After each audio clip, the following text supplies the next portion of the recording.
Euskal Herria testuinguru historiko zail batean kokatzen da. Mendebaldeko oligarkia korporatiboaren alde egindako apustuaren ondorioz. Euskal politikariek azken hamarkadetan oligarkia korporatiboaren egiturekin lankidetzan aritu dira.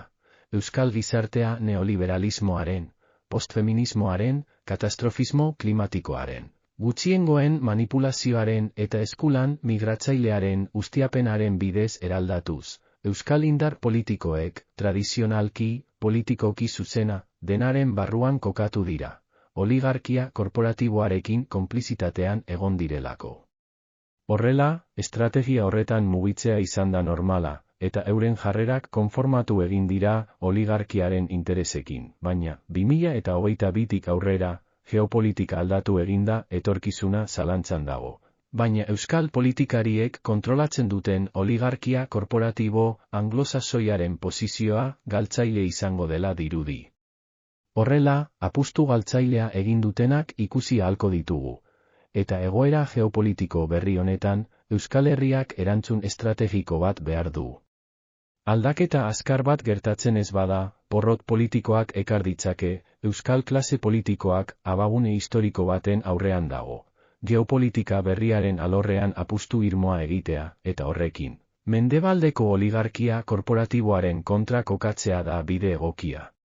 Egoera geopolitiko berriari erantzuteko, Euskal Herriak beraz, apustu argia egin behar du. Bandoz aldatzea izan daiteke egonkorra den alternatiba, baina, noski, apustu horrek ez da erraza.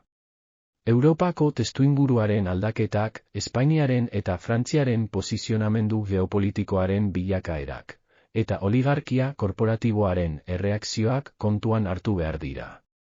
Horrekin batera, politikariek egokitzeko gai izan behar dute, baina konpromiso pertsonalak edo instituzionalak dituztenek, apustu berri horretatik baztertu beharko dira, laburbilduz.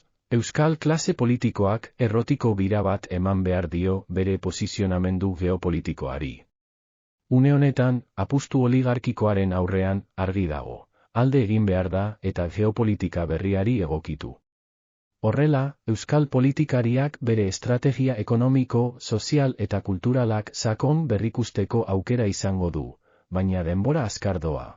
Eta aukera hori aprobetxatzeko egonkorra den apustu bat egitea da erabakigarria. Kultura eta hizkuntza politika sailak, hizkuntza politikarako sailburuordetzak diruz lagundua.